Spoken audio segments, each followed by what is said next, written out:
Paging Dr. Teal is a podcast dedicated to highlighting the importance of a holistic approach to mental health, which emphasizes the connection between the mind, body, and spirit. The goal of holistic wellness is to achieve maximum well-being where all domains are functioning at their best. When it comes to holistic health, we're looking beyond the physical body and addressing physical, emotional, social, spiritual, and intellectual health collectively. I'm Dr. Teal, your psychologist bestie and host of Paging Dr. Teal. Join me on a highly relatable journey of discovery, holistic wellness, and being happier, healthier, and whole. With holistic wellness, people accept responsibility for their own level of well-being, and everyday choices are used to take charge of one's own health. Health is wealth, so take care of yourself, friends. Paging Dr. Teal is currently available on Anchor, Apple, or Spotify. But regardless as to how you listen to the podcast, please be sure to subscribe, like, share, and write us a review. Follow us on Facebook and Instagram at Paging Dr. Teal, and visit us on the web at www.pagingdrteal.com. And if you have a question or situation you want to receive some guidance on, send them to pagingdrteal@gmail.com. I'm here for you, so I want to hear from you, friend.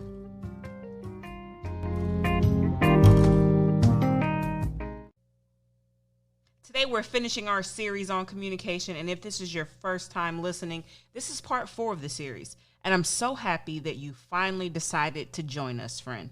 Better late than never, I guess. But let me stop being petty. To ensure you get the most out of this series, friend, I'd recommend that instead of listening to today's episode first, you go and listen to the previous episodes entitled Let's Talk, Communication Matters, and Keys to Communication.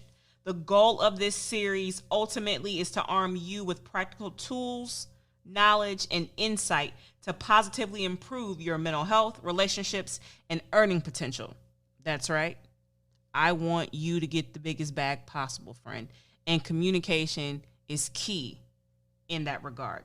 Speaking of earning potential, have you ever heard of the term soft skills? If you haven't, let me illustrate how soft skills such as communication can translate into greater potential for income.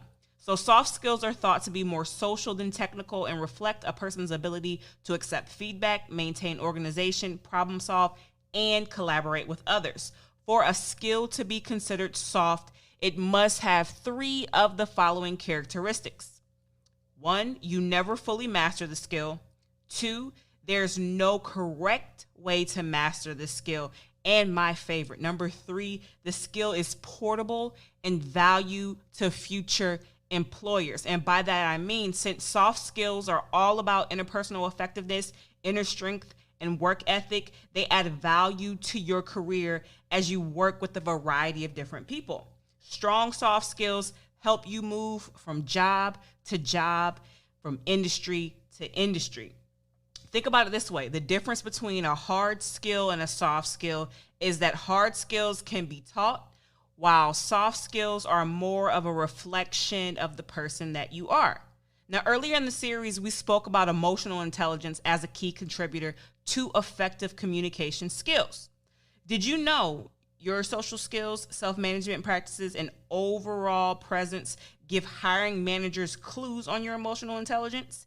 Even though you might not see emotional intelligence listed on a job description requirement, emotional intelligence refers to someone's ability to not only manage their own emotions, but notice the emotions of others. And this is super important in that research has found, on an average, people with high emotional intelligence make about $29,000 more per year than people low in emotional intelligence, but for obvious reasons. Emotional intelligence improves our problem-solving capabilities, resilience, communication, and self-management practices. As such, happy people are not only healthier, but they're also a lot easier to work with. As such, today we're going to conclude. I'm getting all worked up, trying to put you guys on. I'm too excited, can't even contain myself. But we're concluding today's series talking about passive-aggressive and assertive communication styles, with the aim of providing you with practical tools, insights, and information to assist you and being the best version of yourself, friend. That's what I'm here for. I am your psychology bestie, your motivator, your sister, friend, cousin, whatever the case may be. I'm here for you. So I want to hear from you. We're concluding the series, but if there are topics or things that you'd like for me to dissect or cover, please shoot me an email at pagingdrteal@gmail.com. Like I said, I'm here for you, so I want to hear from you. Speaking of which, shout out to our listeners in Germany, Philippines, and Ireland. I see you, friend. I see you. Thanks for tuning in. Let's take a break.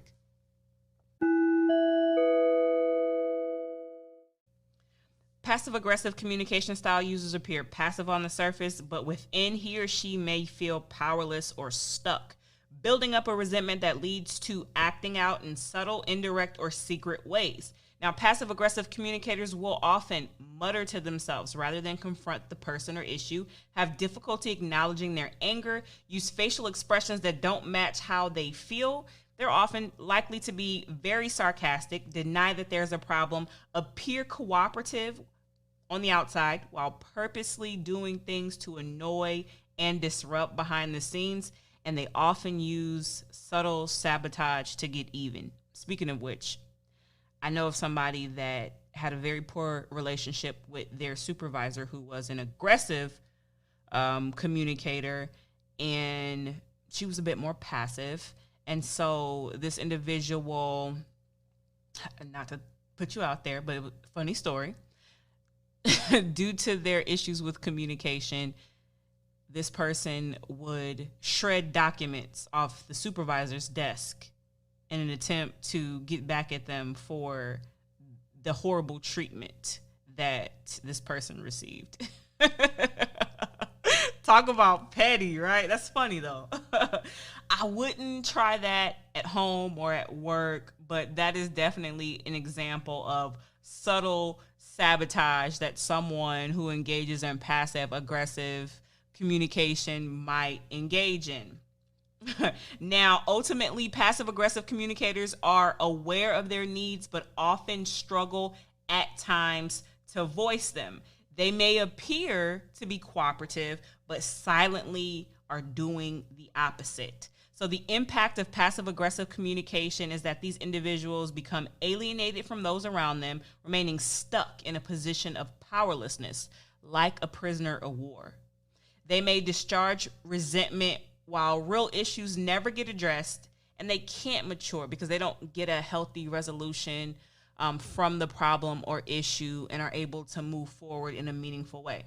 And passive-aggressive communicators may also feel frustrated or upset with themselves from their inability to be a bit more assertive in communication and problem-solving related situations. Now, a passive-aggressive communicator may believe or behave like the following.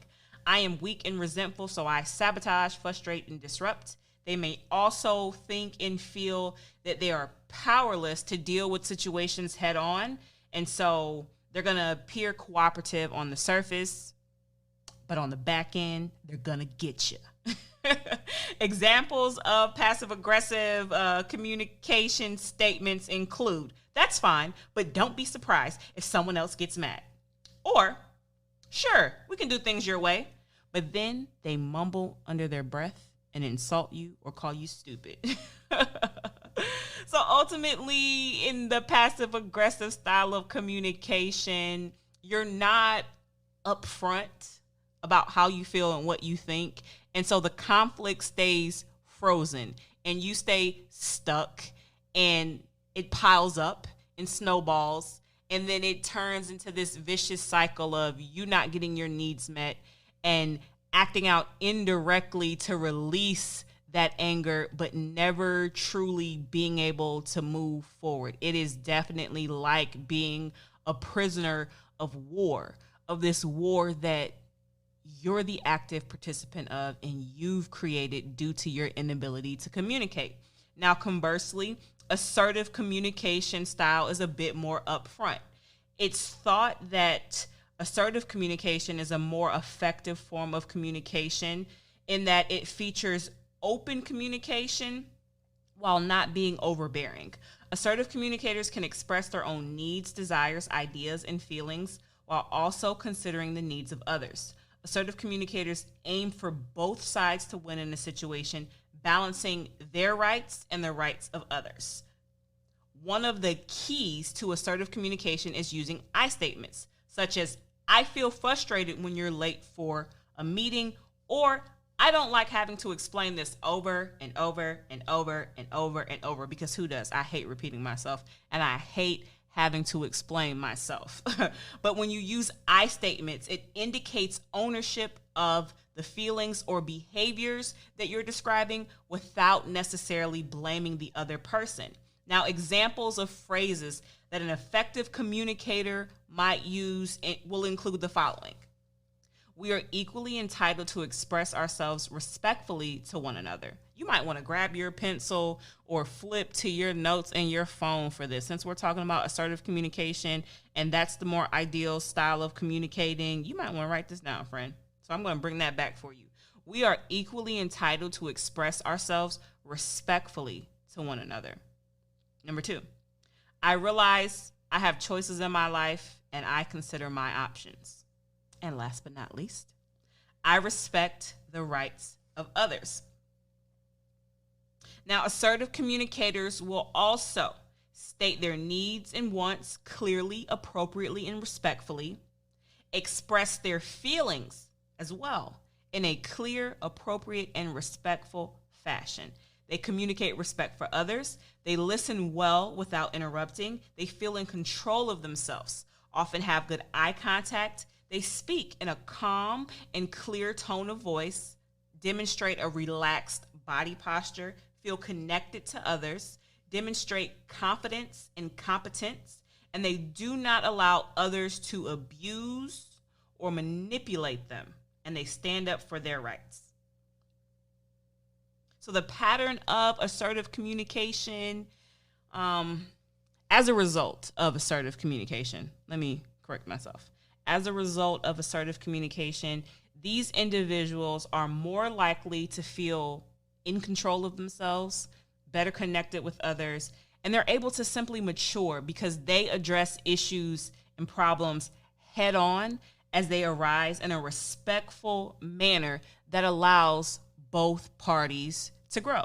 So it makes sense why assertive communication is the preferred style of communication, in that it's tactful, open, respectful, and it leaves room for us to be human beings while also giving us the opportunity to effectively advocate for ourselves.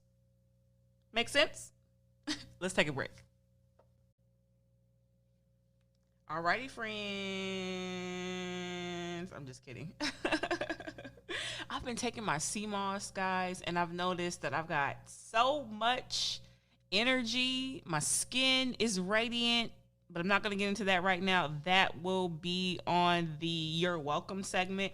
Let's get into this On the Couch with Doc, which is a segment dedicated to providing you with practical strategies for real life problems. Let's get into it. So we're talking about communication. A lot of miscommunication is likely to be the result of resentment.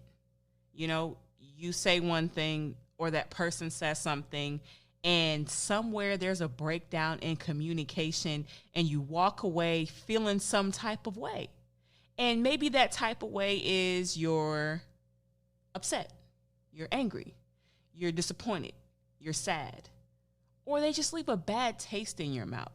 In my experience, I found that a lot of conflict or instances in which we might block or ghost someone can be attributed to resentment. As such, I've got a solution: the resentment letter. It could be utilized as a therapeutic tool of sorts for you to appropriately process your emotions and give yourself the forgiveness and closure that you need to move forward. So this letter should be written in your own words, in your own style, but just be sure to include the main ingredients that I'm about to go over. So flip to your notes in your phone, if you're an electronic person, or grab your little pencil and your notebook, because you should be taking notes. I'm sharing these gems. Help yourself, friend. So grab your pencil, flip to your notes, and let's get into this resentment letter. All right, so key points. If after you're done and you think you might want to put this letter in the mail or share it with said individual on the other end of that resentment, I'm going to caution you. Number one, let it marinate. Write your letter and sleep on it. Then I want you to show this letter to someone that you trust and listen to his or her feedback first. Lastly, I want you to read the letter again and make sure that within the context of that letter, you are not asking the recipient for anything or expecting anything from that other person, such as an apology. Because sometimes life just happens. And we can't go into situations with expectations, because suffering, friend, is rooted in expectation. So if we alleviate any type of expectation, we'll never be disappointed, right? So be prepared for no response or a negative reaction if you do plan on actually sending off this letter. Again, the point of the resentment letter is for you to release and process your emotions so that you can move forward and subsequently gift yourself with a new beginning. Make sense? Let's get into this letter. Dear so-and-so, I have been resentful of you for blank time. And you indicate the amount of time that you've been resentful there. I have held a grudge against you because, and here you're going to indicate specific events if you know of them. And if you don't have any specific events, then you probably shouldn't be mad in the first place. But let's move on. Then you're going to say, holding on to that resentment has hurt me in this way. So you're going to indicate how holding on that resentment has adversely affected you.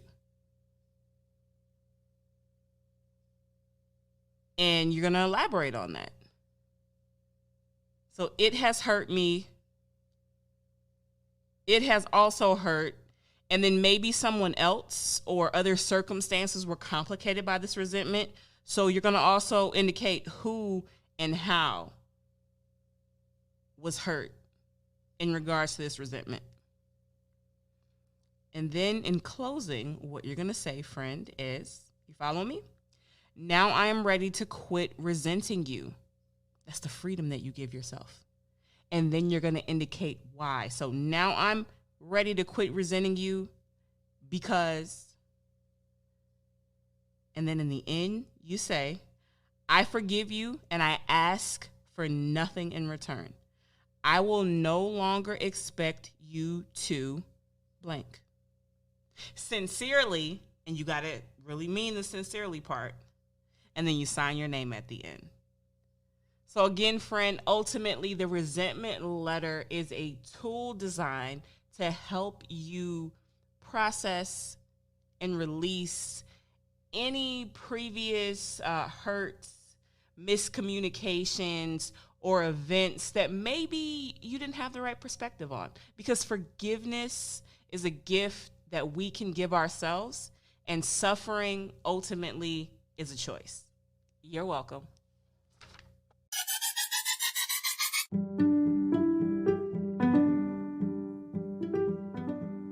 Check it out. So, as a part of staying ready, so I don't have to get ready, friend, I practice a lot of preventative health measures. Why? Because they say that an ounce of prevention is worth more than a pound of cure.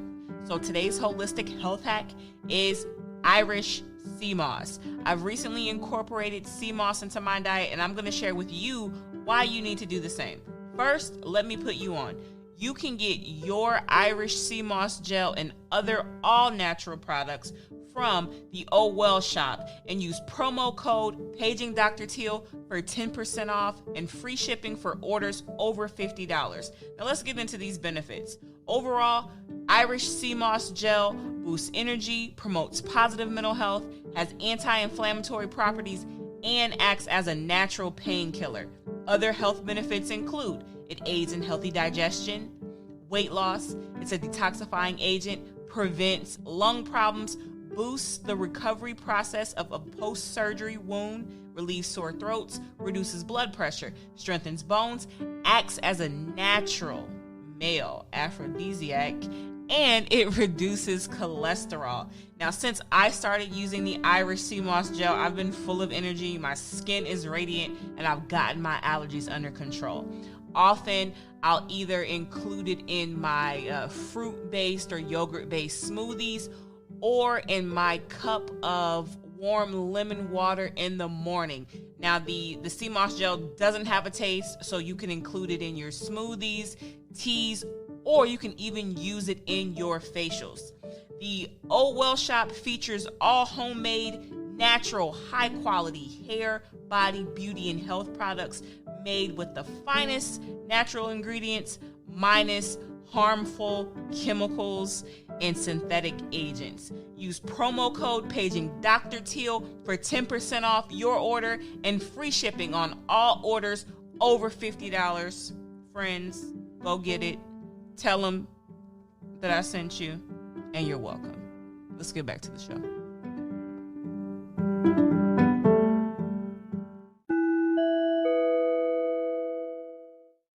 Communication 101 tips on being assertive. We're closing out our series on communication, and I thought I'd save the best for last. So let's get into these tips for being assertive. Now, being assertive in your communication styles means that you clearly express your thoughts without sacrificing politeness. That means you keep it cute, friend. This is an ideal style, but it doesn't come easy for everybody. So that means practice makes perfect, and you've got to be willing to practice this skill if you're hoping to become a more assertive communicator and ensure that your needs get met, but in a tactful way. Sometimes people feel shy, afraid, or both, causing them to ineffectively communicate their feelings. When it comes down to communicating, do your best to be assertive. It will send the right message about who you are. So here are some tips for you, my friend, in being more of an assertive communicator. Number 1, lead with authenticity. To be an effective communicator, focus on honesty. Focused on honesty while sharing personal thoughts and also responding to them. Often it is easy to beat around the bush during a disagreement. However, it's better to be authentic but straightforward in a tactful manner. You know, you got to use a little bit of finesse, a bit of je ne sais quoi, if you will. Number 2, listen first. Assertiveness involves demonstrating empathy for another person's point of view. This is accomplished through listening, more specifically paying attention and remaining present to what you see, hear, and sense emotionally. So you've got to listen first so you can catch the vibe, and then you respond. And you respond to all that's being presented. What's said, what's not said, tone, all of that. Not just the literal words that are coming out of that person's mouth. Because as human beings, we communicate in a variety of different ways. Don't let anyone tell you otherwise. Number 3, agree to disagree.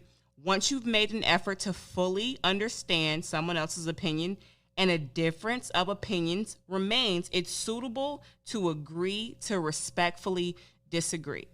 What does this mean?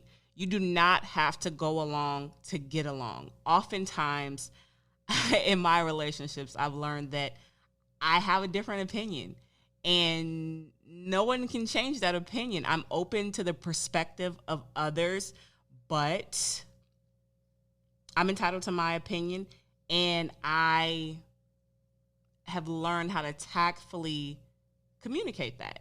So there should be space, you know, if we love one another, if we have respect for one another, for us to not agree on something, but that shouldn't turn into a conflict or an argument. If you truly respect someone else, then you should be able to agree to disagree and keep it moving. I shouldn't have to agree with your perspective for you to be okay with me, because then that's something else. And we'll save what that something else is for another episode, because I can go down a rabbit hole on that one, but I won't today because I'm trying to control my randomness. Anywho, back to this agreeing to disagree thing.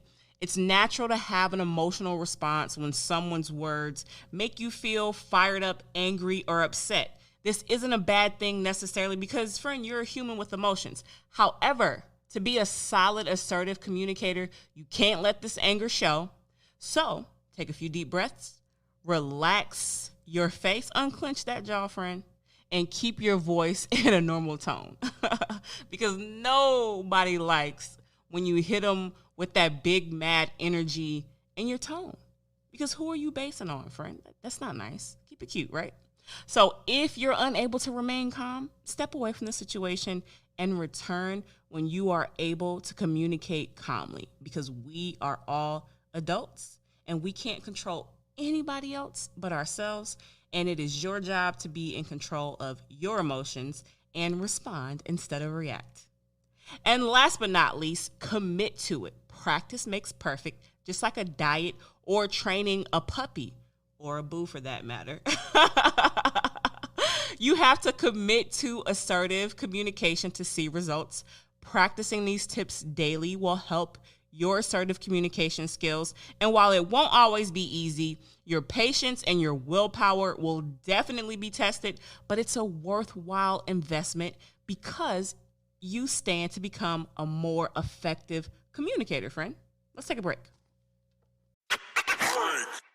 All right, we're back, friends, and we're rounding out our discussion on communication, specifically assertive communication. And I want to give you, my friends, some key interpersonal skills to help bolster your assertive communication skills, if you will. Number one, negotiating conflicting wants. So what does this mean? This means the willingness to negotiate starts with a clear commitment that there won't be winners or losers. It assumes that each person's needs are valid, understandable, and it draws on a willingness to compromise so that each person gets some of what he or she wants. In relationships, the best possible outcome is an outcome in which everybody wins, because no one wants to walk away feeling like they conceded, because that subsequently causes resentment depending on the situation. Number two, getting the information. One of the most crucial of all interpersonal skills is finding out what the other person needs, fears, hopes for, and so on. Here are some major blocks to getting information. Number one, when you falsely assume you know what the other person wants. What happens when we assume, friends? You already know, so I'm not going to say that. We don't curse on this podcast. So we can't assume what someone else wants, and that's why communication exists, so that we can ask them. And then number two, we project our own fears, needs, and feelings onto the other person. Perfect example of this. Have you ever had a goal or something that you wanted to do and you told a friend or a family member about it, and instead of them encouraging you, they started talking about how it might go wrong and all the terrible things that could happen or what they would do instead? Have you had that happen to you? I know how I had. So it's like people have the tendency to project their own fears or feelings onto the other person, and that's a clear sign that they're not really listening to you. So don't do that, friend. Number three, fear of appearing to pry. No one likes a nosy Nancy. Fear of hearing the worst possible answer. We don't like to hear what we don't like. I get it. But sometimes it takes difficult conversations to get to a point of agreement. What is the saying? It goes, difficult roads often lead to beautiful destinations. So we can't turn away from those hard or difficult conversations, because on the other side of that, we might have the opportunity to have a richer and more meaningful understanding of our loved one. And last but certainly not least, you don't know how to ask or what to look for. So those things often get in the way of getting the information that we need so that we can clearly communicate. There's also the idea of not being able to say no in a way that protects the relationship. You can say no in 3 ways, friends. So the first way of saying no is in a limp, powerless style that just gets overridden. Or conversely, you could say no in a hard-edged, aggressive style that alienates people like a jerk, and nobody likes a jerk. Or, I'm pausing because this is the best answer, final answer. Or in an assertive style that validates the other person's needs and desires while setting firm boundaries around what you will and will not do. You can say no in that way.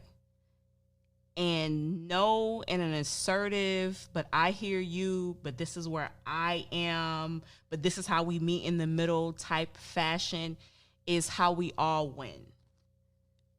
But we've got to know when to say no and how to say no. But that's something that I definitely think takes practice, because oftentimes telling someone no, it's perceived as being negative.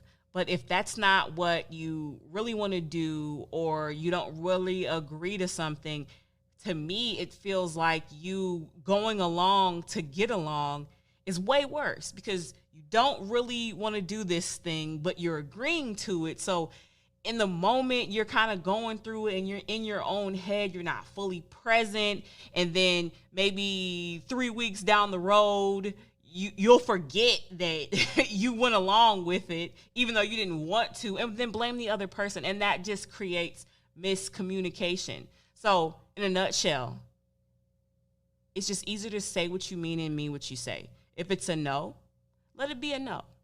If it's a yes, let it be a yes. And leave it at that. Last but not least, my favorite, act according to your values. Being passive or aggressive in a relationship diminishes both your self-respect and self-respect of others, because someone is losing out in the relationship. Someone's needs and feelings are being ignored. So be clear about how you want to treat others. It's such a critical step to interpersonal effectiveness. So ask yourself, friends, when you're thinking about relationships and how you want to engage and respond in situations where you're triggered or you're having an emotional reaction, ask yourself, what type of relationship do I want to have with other people? Because your response on the other side of that question is going to dictate what that looks like. What type of relationship do you want to have with other people?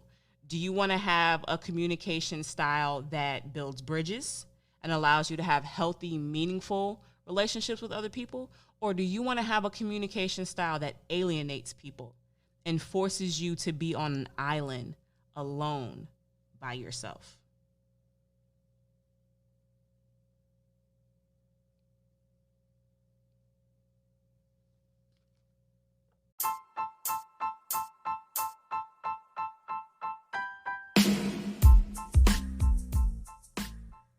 Well, friends, we are out of time for today, but you know I'm never out of solutions. First, I want to remind you to subscribe so that you can stay locked into the latest and greatest of Paging Dr. Teal. Then I want you to share this episode with at least one person and or on your social media page. Both are much appreciated. And after you've done that, please take just 1 minute out of your day and leave a review of the podcast. Whether you listen on Apple, Spotify, whatever the case may be, leave us a review. Reviews are important because they allow us to stand out a bit more and serve as a reference of sorts to new listeners. Sharing is caring, and knowledge is power. So please do both. Thank you in advance. Also, follow us on Facebook, Instagram at Paging Dr. Teal. Visit us on the web at www.pagingdrteal.com. Working on the website. It's being revamped. new content coming for you guys. I'm actually about to start offering a life coach and wellness consultation sessions. Whew. Definitely might want to check that out. Life-changing type stuff. One-on-one with Doc. You get to lay on the couch, the virtual couch, yourself with me. It sounds fun, right? More information to follow, but you've got to check us out on www.pagingdrteal.com for more information about your wellness consultation sessions with the good doc. And so since I'm like your psychologist bestie, if you have a question or situation you want to get some guidance on, send them to pagingdrteal@gmail.com. I'm here for you, so I want to hear from you. In parting, remember, friends, your health is your wealth, so take care of yourself. Stay ready so you don't have to get ready, and don't lighten up, tighten up. Later.